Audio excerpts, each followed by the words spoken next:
In the waning years of the 14th century, the island of Java stood as a jewel in the crown of Southeast Asia.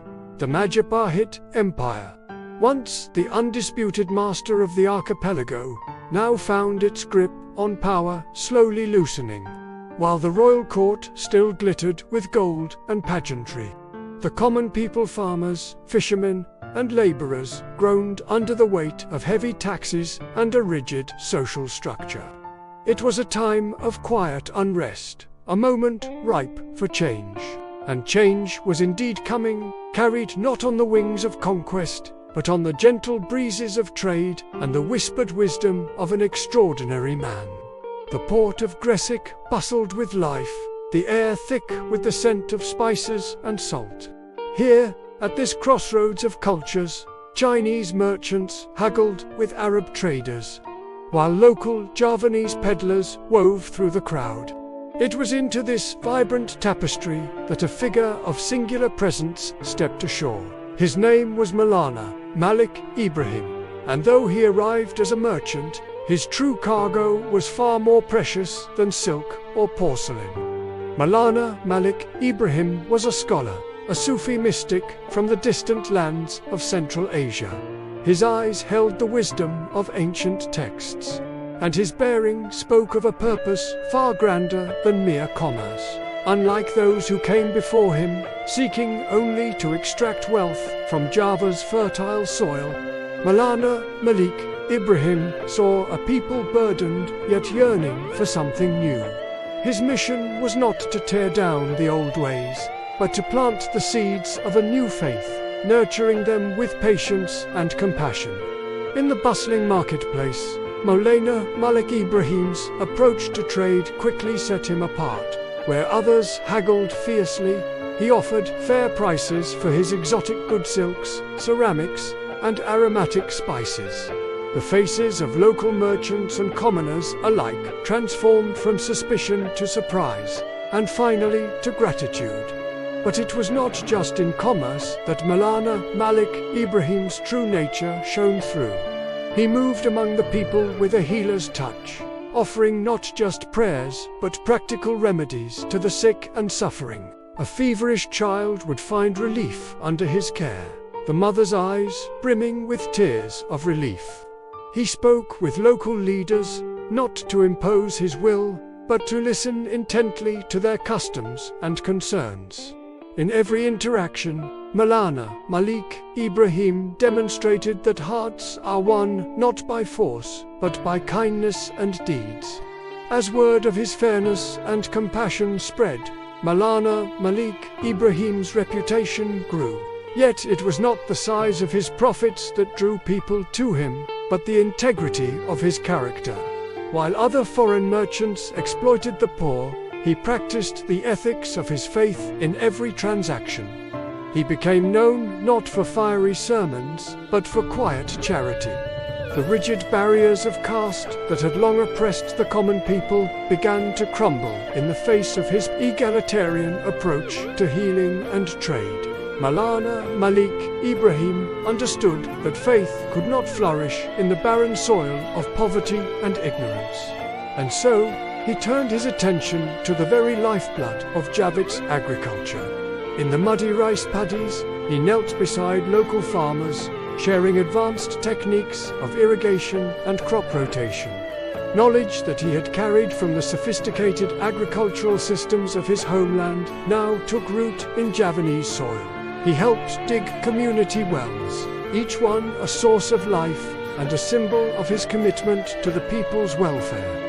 His message was as simple as it was profound. Islam was not a set of rigid rules imposed from a distant land, but a practical path to a better life, both spiritually and materially.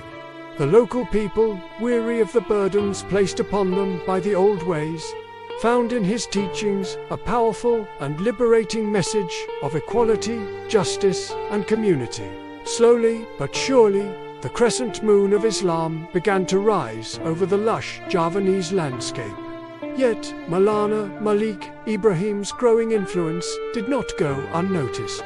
Local priests and nobles watched with a mixture of suspicion and fascination as this foreign scholar gained the trust and admiration of the common people.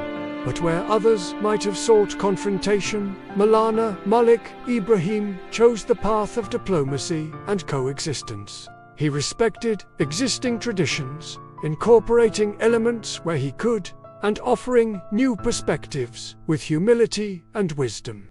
In a small, modest prayer hall built with the help of the local community, Maulana Malik Ibrahim taught not just the tenets of Islam, but also literacy and arithmetic. He engaged in respectful but firm debates with local religious leaders, his patience and knowledge slowly transforming skepticism into grudging respect. Even the mighty Majapahit court took notice, granting him a plot of land and a measure of autonomy in Gresik. He was no longer seen as a foreign interloper, but as an indispensable part of the community, a bridge between the old world and the new.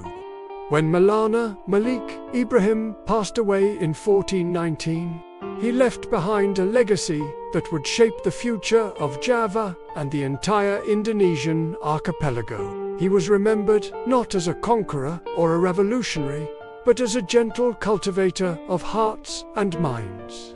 He became known as the first and eldest of the Wali Songo, the 9 saints who would, over the next century, complete the peaceful cultural conversion of Java to Islam. Maulana Malik Ibrahim's tomb in Gresik stands to this day. A simple structure adorned with intricate carvings that blend Islamic and Javanese motifs. It has become a place of pilgrimage, where people of all ages and backgrounds come to pray and pay their respects. The air around the tomb is thick with the scent of incense and the murmur of prayers, a testament to the enduring power of Maulana Malik Ibrahim's approach. He was the pioneer who established a model for cultural and spiritual transformation, a path of trade, social integration, and practical wisdom. In a world often torn apart by religious strife, Maulana Malik Ibrahim proved that a new faith could be woven into the tapestry of an ancient land without destroying its existing patterns.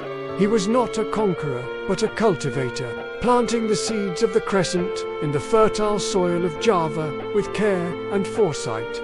The legacy of Maulana Malik Ibrahim extends far beyond the shores of Java. His approach to spreading Islam through kindness, wisdom, and practical improvements to daily life became a blueprint for the religion's expansion throughout Southeast Asia.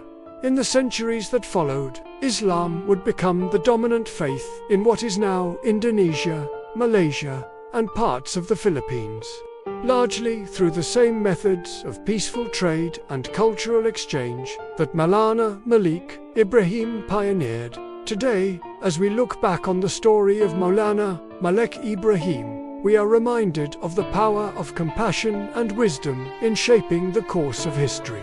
In a world that often seems divided by faith and culture, his life stands as a testament to the possibility of peaceful coexistence and mutual enrichment. The crescent moon that now shines over the Indonesian archipelago owes its gentle light to the pioneering spirit of Maulana Malik Ibrahim, the scholar merchant who came not to conquer, but to connect, not to tear down, but to build up, forever changing the spiritual landscape of Southeast Asia.